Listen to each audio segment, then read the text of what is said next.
Kalau melakukan sesuatu kepada Allah dan juga ada tujuan untuk yang lainnya dalam rangka untuk dipuji, maka ini masih masuk kategori syirik kecil. Para ulama menerangkan begitu. Akan tapi ketika dia melakukan sesuatu itu bukan karena Allah, tapi karena betul-betul semurni-murninya karena manusia, maka ini syirik besar. Bismillahirrahmanirrahim. Assalamualaikum warahmatullahi wabarakatuh.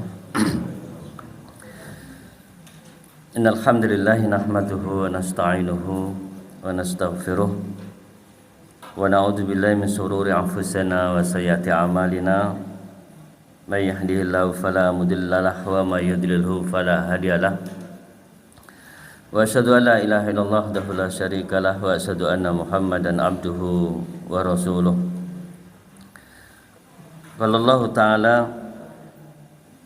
ya ayyuhalladzina amanu taqullaha haqqa tuqatih wa la tamutunna illa wa antum muslimun. Wa qala ta'ala ya ayyuhan nasu taqu rabbakumul ladzi khalaqakum min nafsin wahidah wa khalaqa minha zawjaha wa batha minhuma rijalan katsiran wa nisaa'a wa taqullaha alladzi tasaaluna bihi wal arham innallaha kana 'alaikum raqiba. Ya ayyuhalladzina amanu taqullaha wa qulu qawlan sadida yuslih lakum a'malakum wa yaghfir lakum dzunubakum wa may yuti'illaha wa rasulahu faqad faza fawzan 'azima. Amma ba'du fa inna asdiqal hadisi kitabullah wa khairal hadi hadi Muhammadin sallallahu alaihi wasallam wa syarrul umuri muhdatsatuha wa kullu muhdatsatin bid'ah wa kullu bid'atin dhalalah wa kullu dhalalatin finnar. Hadirin Bapak Ibu dan saudara-saudariku yang saya hormati dan semoga senantiasa kita semuanya dirahmati oleh Allah Subhanahu wa taala. Pertama kalinya alhamdulillah kita bersyukur kepada Allah Subhanahu wa taala di pagi hari ini kembali kita bisa dipertemukan oleh Allah Subhanahu wa taala dalam majelis ilmu yang semoga ini menjadi tanda ya, menjadi alamat bagi kita semuanya bahwasanya kita termasuk orang-orang yang dikehendaki oleh Allah Subhanahu wa taala kebaikan.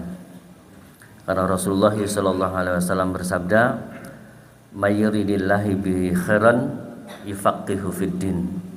Barang siapa yang kalau memang seseorang itu dikehendaki oleh Allah suatu kebaikan, maka yufaqihu fiddin, maka orang tersebut dipahamkan terhadap agama. Maka majelis ilmu ini adalah merupakan majelis yang terbaik insyaallah taala untuk menggapai kebaikan ya. Karena tanpa ilmu seseorang tentunya mereka dalam kegelapan. Begitu pula sebaliknya dengan ilmu seseorang mereka berada di atas cahaya. Karena ilmu Allah Subhanahu wa taala yang diturunkan untuk hambanya tidak lain adalah cahaya. Sehingga ketika kita lihat bagaimana sejarah Imam Syafi'i rahimahullah ketika beliau mengadukan permasalahannya kepada gurunya tentang jeleknya hafalannya saat itu, maka beliau diperintahkan oleh gurunya untuk meninggalkan maksiat kepada Allah Subhanahu wa taala.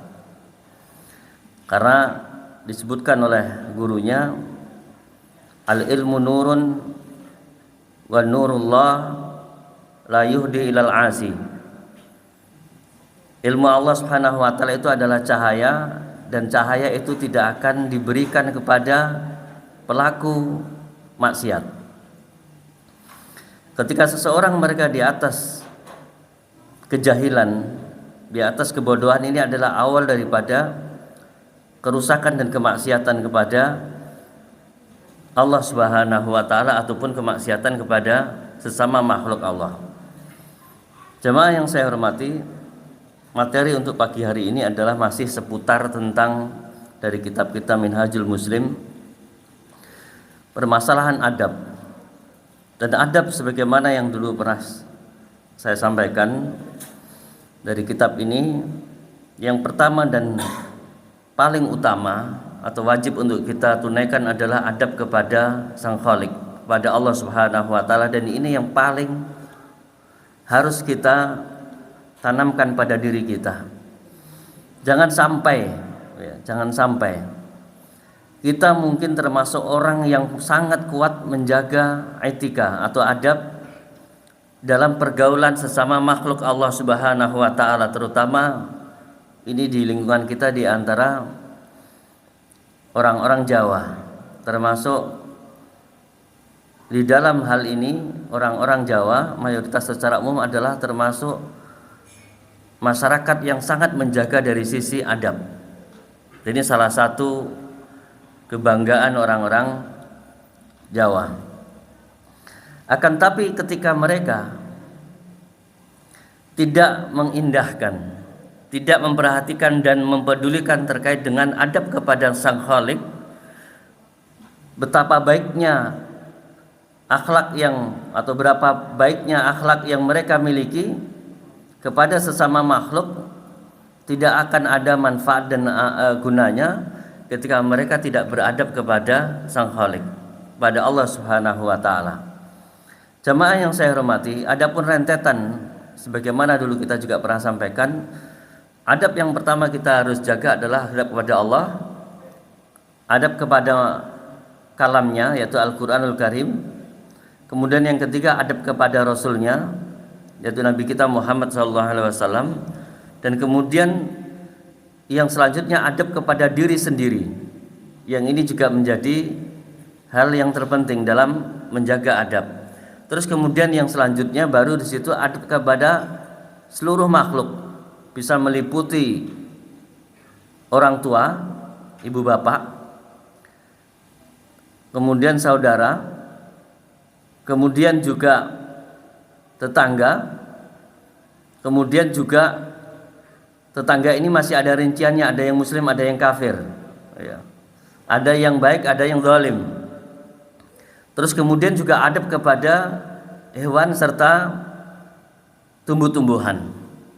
Seluruhnya adalah termasuk perkara-perkara yang harus kita di dalamnya mengetahui sebenarnya apa yang harus kita lakukan terhadap seluruhnya, sehingga menjadi orang yang beretika atau orang yang beradab ini adalah menjaga seluruhnya. Dan ini pembahasan dalam keterangan para ulama adalah pembahasan yang sangat luas dan panjang. Jadi pembahasan ini sebenarnya mau dibahas mungkin pertemuan sebulan sekali untuk 3 tahun sepertinya tidak selesai. Baik, jamaah yang saya hormati dan semoga senantiasa dirahmati oleh Allah. Minimal kita poin-poinnya kita ketahui. Sedikit kita mereview mengulang kembali terkait dengan adab kepada Allah Subhanahu wa taala. Adab kepada Allah Subhanahu wa taala yang paling harus kita tunaikan adalah mentauhidkannya. Karena kebaikan apapun amalan yang kita lakukan kepada Allah Subhanahu wa taala tetap akan dinilai kurang beradab manakala kita tidak mentauhidkan Allah Subhanahu wa taala dalam segala hal. Dan ini ternyata adab kepada Allah yang paling berat. Mentauhidkan Allah Subhanahu wa taala dalam segala hal ini bisa terkait dengan masalah menjauhi dari seluruh bentuk kesyirikan. Karena lawan daripada tauhid atau mentauhidkan Allah lawannya adalah berbuat syirik kepada Allah. Berbuat syirik kepada Allah bisa meliputi syirik besar dan syirik kecil. Terutama syirik kecil yang sulit mungkin kita akan hilangkan pada diri kita.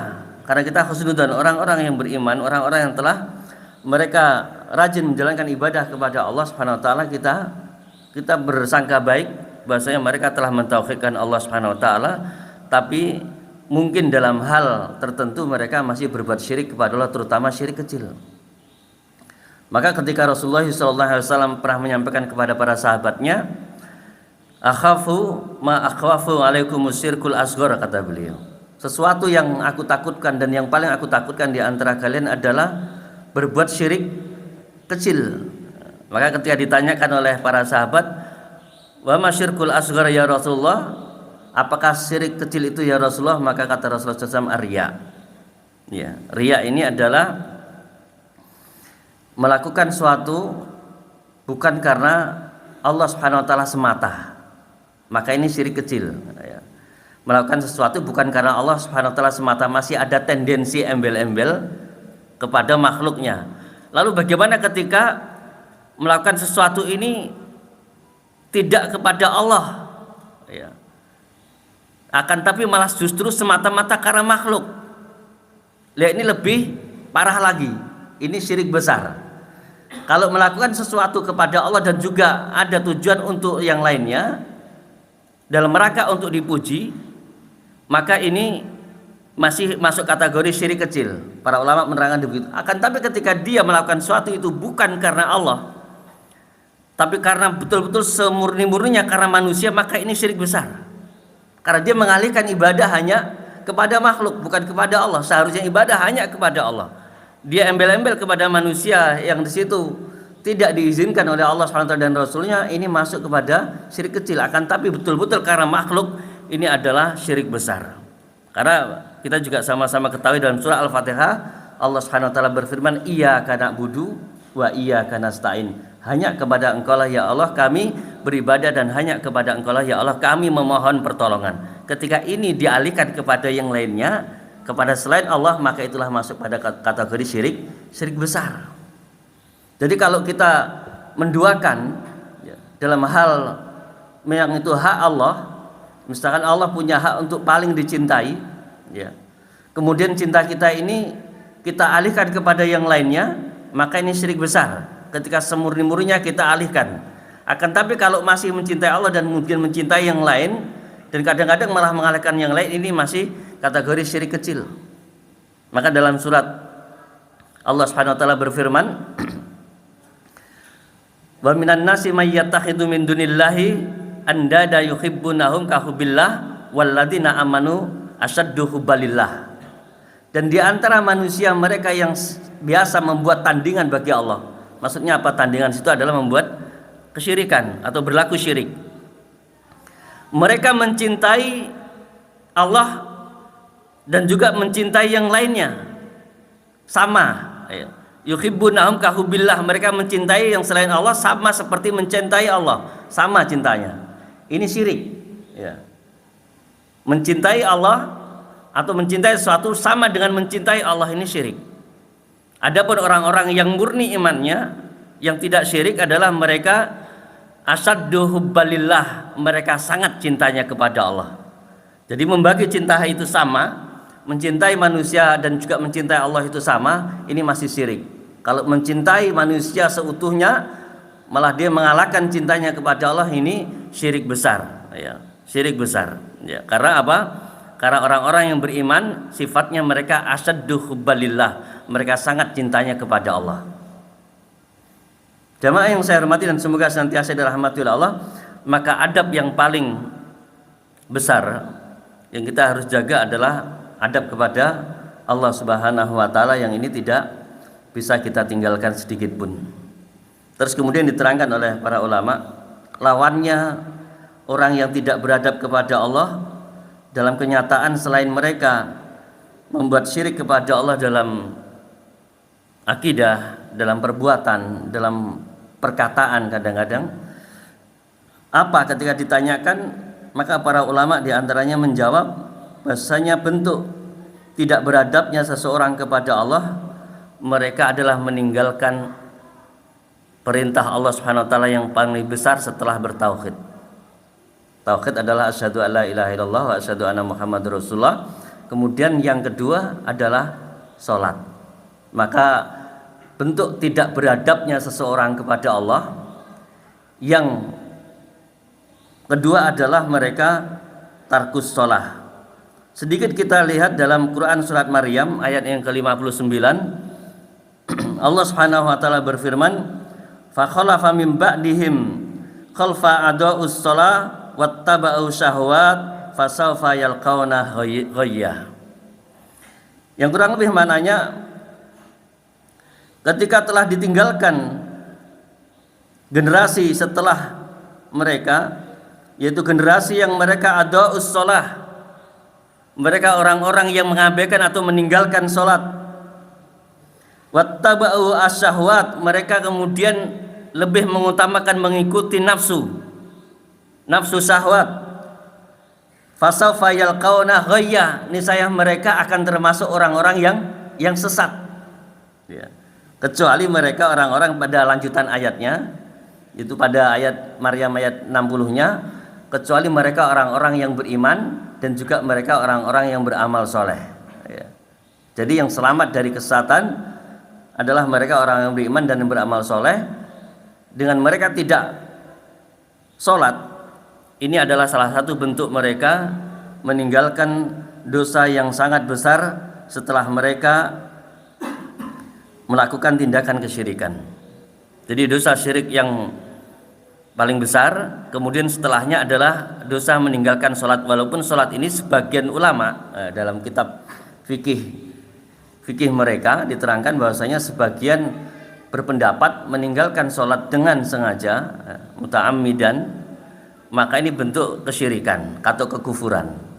Maka sebagian kalau orang yang tidak sholat, mereka dihukumi kafir, tidak disolatkan, ya. Karena banyak dalil-dalil yang menjelaskan tentang hal itu. Di antaranya tentang hadis Rasulullah SAW yang berbunyi, al-ahdu bainana wa baina syirki wal kufri tarkus sholah. Perjanjian kami, kata Rasulullah, antara kami dengan mereka orang-orang kafir dan orang-orang musyrik adalah dengan meninggalkan sholat. Jadi meninggalkan sholat sebagian mereka dihukumi kafir. Walaupun sebagian ulama di antara Syekh Muhammad Nasir Al-Albani memerinci, ya, orang meninggalkan sholat ini karena apa? Dia mengingkari akan wajibnya sholat, atau dia meninggalkan sholat karena malas, karena kasal, ya, karena malas, ya. Kalau orang meninggalkan sholat karena dia mengingkari akan wajibnya sholat, maka dia kafir. Ini sepakat ulama.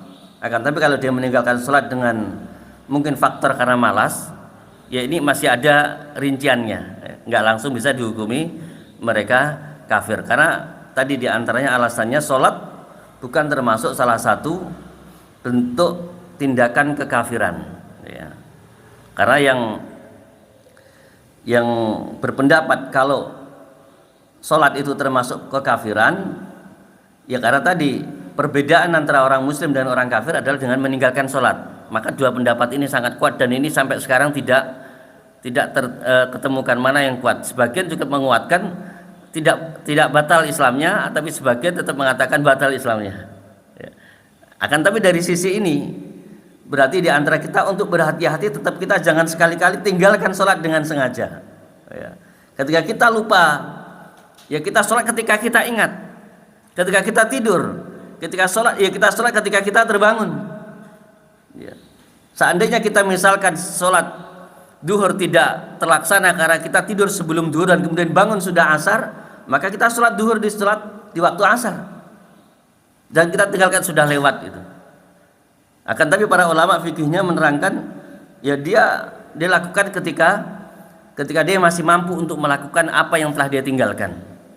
Berbeda mungkin keadaan orang yang meninggalkan sholat ini sampai dia mungkin berhari-hari. Sebagian mungkin ada yang dia punya penyakit atau terkena penyakit tertentu yang dia sampai pingsan, tidak sadar diri. Kemudian dia sadar sudah lewat 2 atau 3 hari atau 4 hari yang akan datang. Maka untuk menjalankan sholat 5 waktu per hari, 5 waktu ini, ketika dia menjalankan 5 hari misalkan dia tinggalkan, makanya terasa berat, ya. Dan ini tidak ada contoh di kalangan para ulama yang setahu saya mengqadha sholat seperti itu sampai sekian banyak, gitu. Ada dulu memang yang berpendapat seperti itu, tapi itu pendapat yang lemah, ya.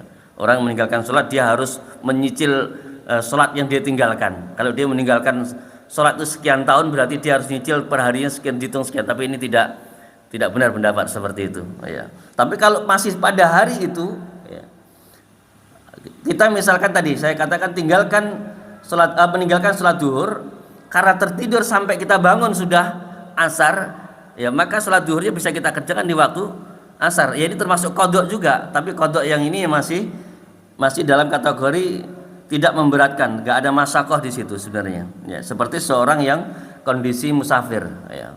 Atau bahkan sebenarnya ada niat khusus, ya.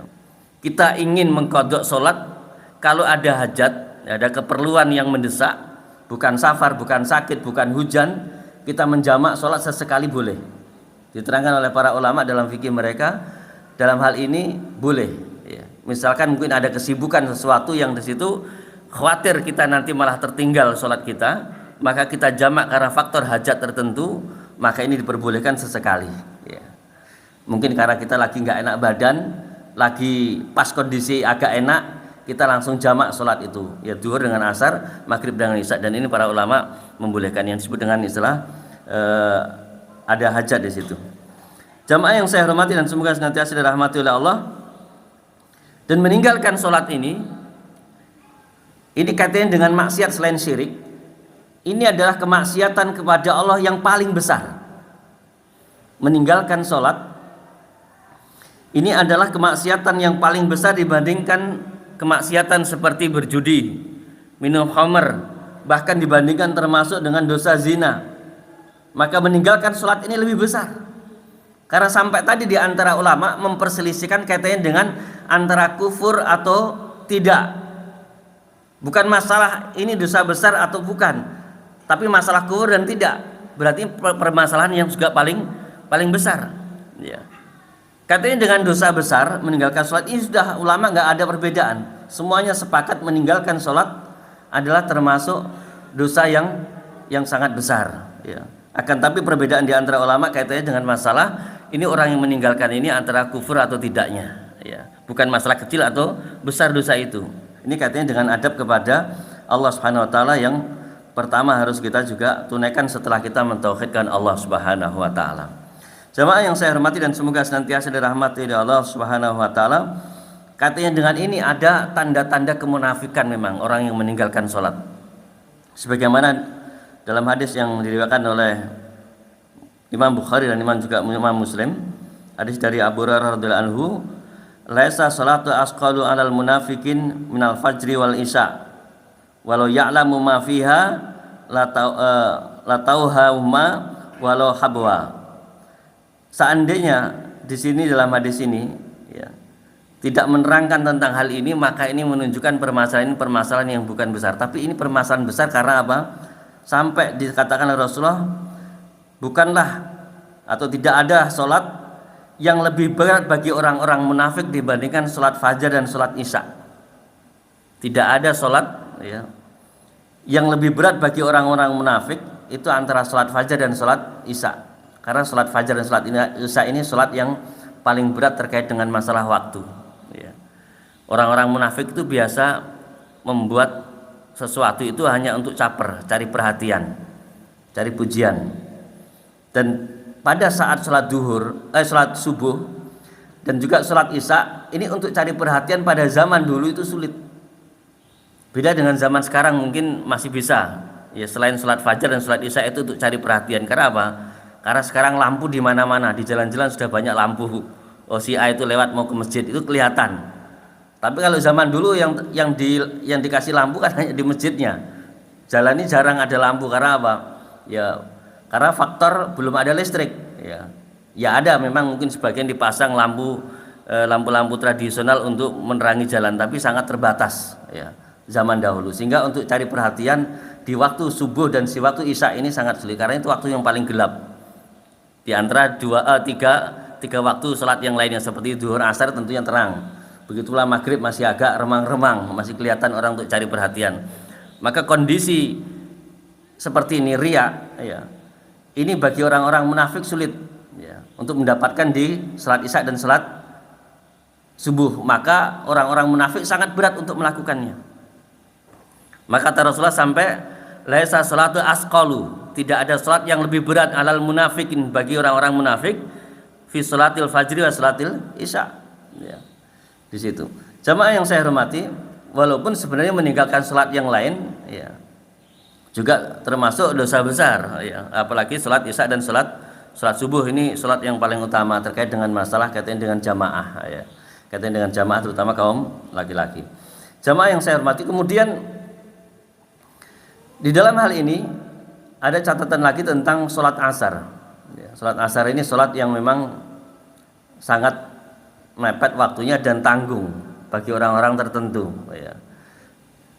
yaitu Rasulullah SAW pernah melarang kaitan dengan ancaman bahwasanya orang tersebut akan kafir, akan terhapus amalnya dengan dia meninggalkan sholat asar. Man taraka sholatul asri faqad habita amaluhu. Barang siapa yang meninggalkan sholat asar maka dia telah dihapus amalannya. Maksudnya itu dia kafir. Terus kemudian dalam ayat Al-Quran juga Allah menerangkan, hafidhu, jagalah oleh kalian as-salatu wa salawatul wusta, salat dan termasuk yang paling utama adalah salat wusta. Para ulama menafsirkan salat wusta di dalam ayat tersebut adalah salat asar. Ya. Salat asar. Karena salat asar ini tadi banyak orang yang juga meninggalkan. Ya. Walaupun sebenarnya waktu itu adalah waktu yang sudah agak ringan. Ya. Sampai Rasulullah SAW menjelaskan, man sholata bardain, barang siapa yang sholat 2 waktu dingin, ya, dakhalal jannah, pasti orang tersebut masuk surga, kata Rasulullah. Yaitu yang waktu dingin 2 itu adalah waktu subuh, ya. Kemudian yang kedua waktu asar. Kenapa waktu asar disifati waktu dingin? Karena perubahan dari panas di siang hari, ya, itu adalah di awal-awal waktu sholat asar. Sehingga sholat asar pun disebut waktu yang dingin, ya. Maka barang siapa yang menjaga 2 sholat tersebut, ya, terutama sholat asar tadi, maka bagian dari orang yang akan dimudahkan oleh Allah Subhanahu wa taala untuk masuk ke dalam surga Allah Subhanahu wa taala. Hadirin yang saya hormati dan semoga senantiasa dirahmati oleh Allah, maka di antara penjagaan adab kita kepada Allah Subhanahu wa taala yang pertama, selain kita menjaga tauhid kita kepadanya, ya, kita jaga kepada Allah sholat kita kepadanya. Ya. Ini yang paling ditekankan oleh para ulama dari ketulisan-tulisan mereka, ya, dari ceramah-ceramah mereka.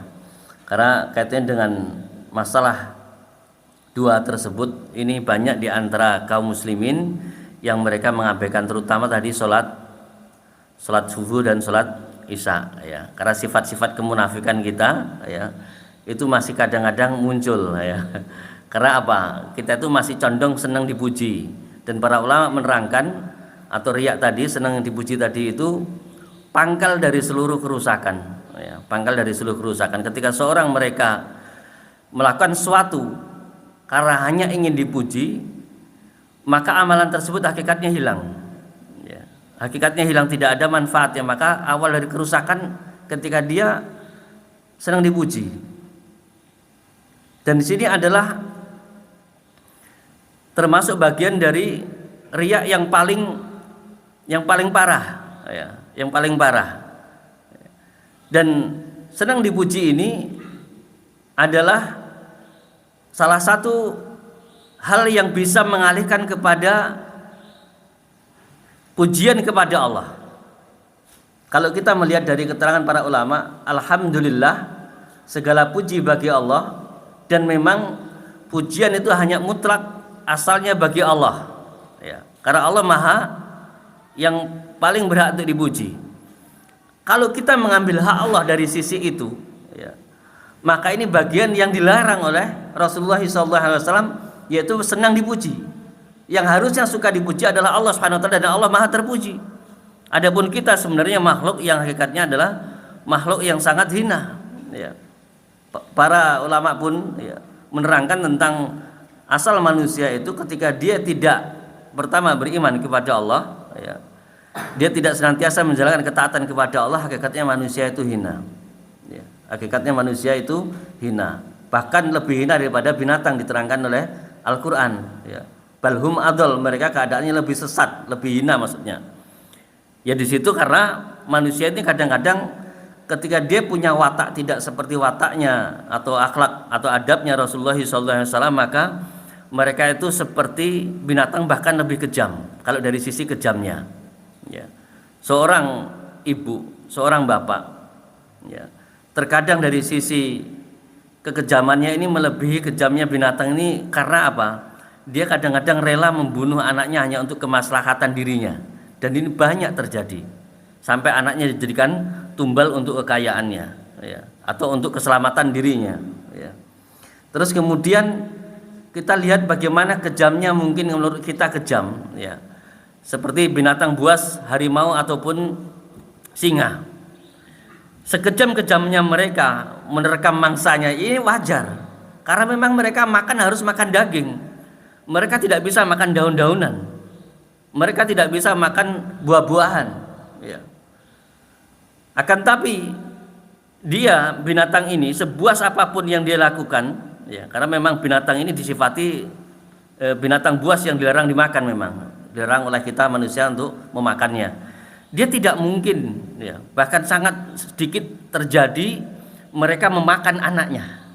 Selapar-lapar apapun yang mereka rasakan, mereka tidak pernah terjadi mereka memakan anaknya. Kalaupun ada, ini mungkin yang sudah binatang tersebut memiliki penyakit, ya, ada masalah pada dirinya, ya. Binatang yang masih normal dia malah justru rela mati-matian melindungi anaknya. Pernah saya lihat tayangan di video, ya, ada seekor harimau, dia memiliki anak, harimau betina ini, anaknya masih kecil, ya. Kemudian datang serombongan singa. Dia sudah mendengar suaranya dari kejauhan.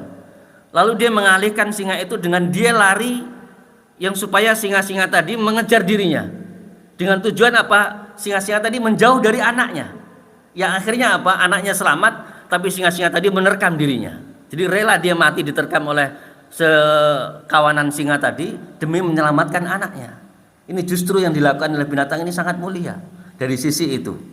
Lalu bagaimana kondisi manusia saat ini? Dari mereka orang-orang yang tidak ada beradab kepada Allah, mereka sudah diberikan oleh Allah SWT rezeki anak, akan tapi anak mereka justru mereka dibunuh dengan kejamnya, ya. Demi kemaslahatan dirinya. Tujuannya menjaga kehormatannya ketika mereka sebagian hamil di luar nikah, ya. Seharusnya ketika kalaupun mereka sudah melakukan seperti itu, ya dia dengan jalan apa ketika dia ingin mensucikan dirinya? Dengan jalan satu, istighfar dan bertaubat kepada Allah. Kemudian dia selamatkan anaknya karena sudah terjadi. Dia nggak boleh membunuhnya dengan seenak dirinya demi apa? Menjaga kehormatannya, karena dia biar tetap nama baiknya terjaga. Akan tapi kejamnya dia di hadapan Allah Subhanahu wa taala, Allah Maha tahu bahwasanya dia akan tetap mempunyai dosa yang sangat besar karena membunuh nyawa, dan ini termasuk dosa di antara 7 dosa besar yang membinasakan atau menghancurkan, ya. Yang sebagaimana kita ketahui dosa besar yang menghancurkan adalah syirik kepada Allah, kemudian sihir, kemudian membunuh nyawa tanpa alasan yang syar'i, ya. Kalau membunuh dengan alasan yang syar'i boleh. Misalkan kita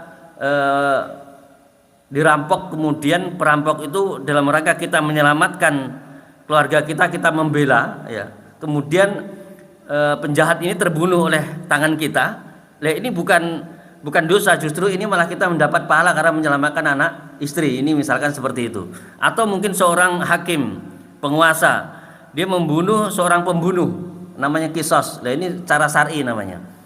Di luar hal-hal yang sifatnya syar'i, dia membunuh nyawa hanya dalam rangka di antara tadi seorang anak dia dibunuh karena dia dianggap sebagai anak haram, maka ini menjadi masalah, ya. Karena apa? Karena dia termasuk pembunuh jiwa tanpa alasan yang syar'i, ya. Terus kemudian memakan harta anak yatim dengan cara yang batil. Terus kemudian memakan riba. Terus kemudian melarikan diri dari peperangan yang saat perang berkecamuk, ya. Tanpa panglima memerintahkan mengundurkan diri, dia lari atau dia pergi, ya. Yang namanya pengecut, ya. Terus kemudian yang terakhir di antara 7 dosa besar adalah dia menuduh seorang wanita suci dengan tuduhan berzina, ya.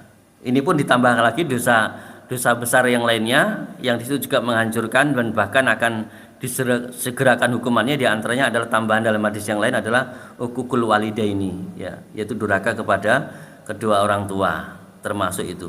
Nah, jamaah yang saya hormati, maka termasuk hal yang perlu dihindarkan adalah seseorang mereka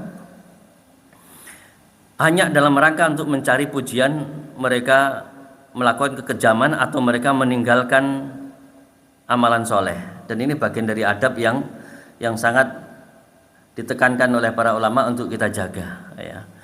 Karena hubbul mahmadah ini aslur riya, ya. Cinta ingin dipuji ini pangkalnya atau pokoknya daripada riya, ya. Karena riya itu tujuannya tidak lain adalah ingin dipuji. Kalau seorang ujub, ya.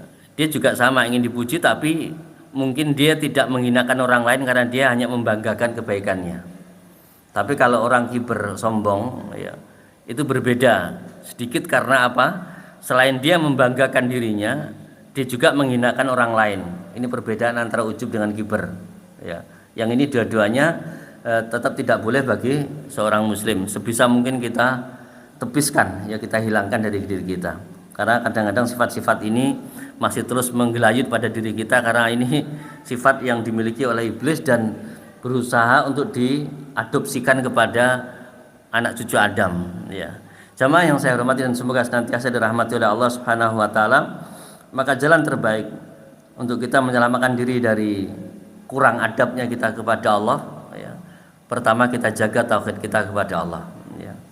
Kita terutama menjaga tauhid dari sisi rububiyahnya, ya. Kemudian yang kedua dari sisi uluhiyahnya, dan kemudian yang ketiga dari sisi asma wa sifatnya. Dan ini tidak bisa kita lepaskan dari tauhid kita kepada Allah. Walaupun mungkin sebagian menuduh ini pembagian yang bid'ah. Jadi pembagian 3 tauhid ini disebut sebagai pembagian yang bid'ah, karena para sahabat tidak pernah membagi tauhid menjadi 3 tersebut, ya. Lalu bantahannya apa? Ya, bantahannya ini hanya metode untuk memahami tauhid sebenarnya. Ya, pembagian itu tidak harus seperti toh juga urutannya tidak harus rububiyah, uluhiyah dan asma wa sifat, tidak begitu.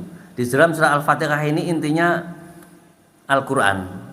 Maka para ulama menyebutnya sebagai umul kitab, ya.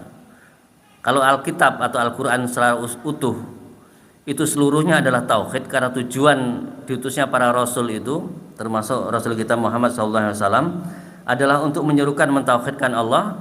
Berarti seluruh Al-Quran ini perintahnya tidak lain hanya untuk mentauhidkan Allah.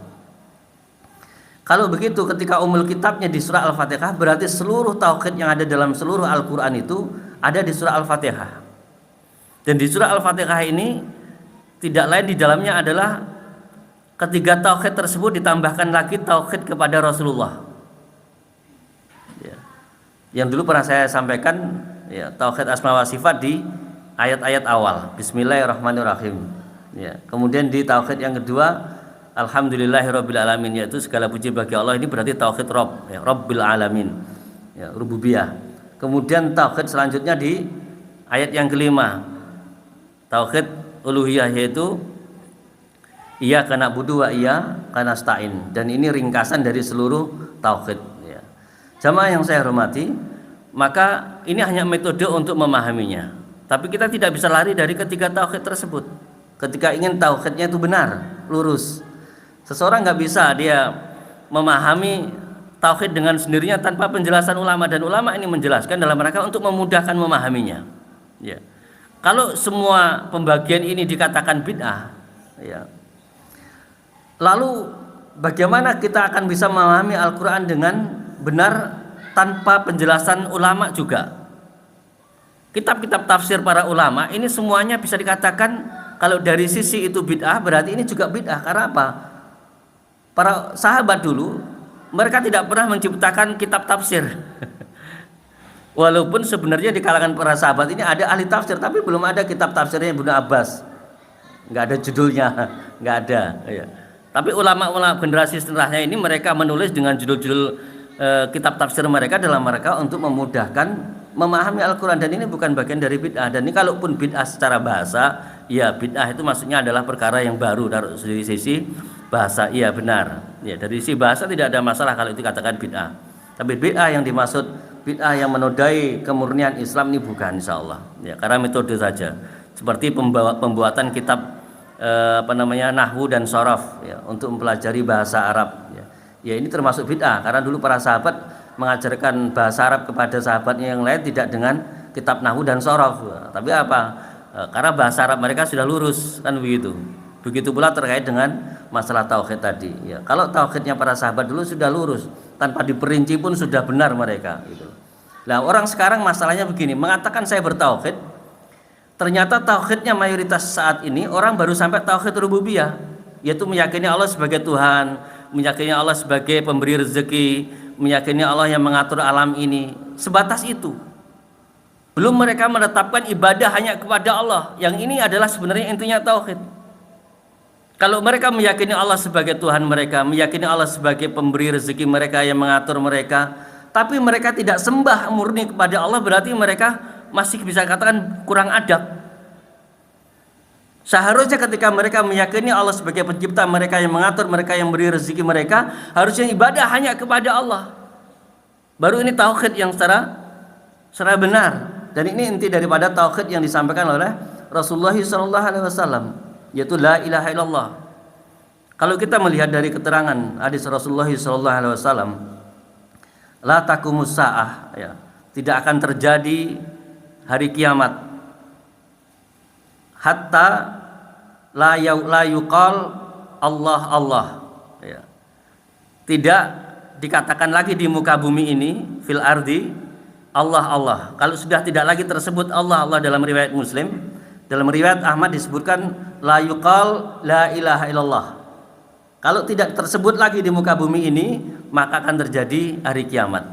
Maka kata beliau sallallahu alaihi wasallam dalam riwayat Ahmad tadi, la taqumus sa'a fil ardi, tidak akan terjadi, ya, apa bencana atau mungkin bisa dikatakan kiamat di muka bumi ini, ya, hatta la yuqal, sampai tidak tersebutkan lagi di bumi ini, fil ardi ini, la ilaha illallah, la ilaha illallah, ya, tidak tersebut lagi la ilaha illallah.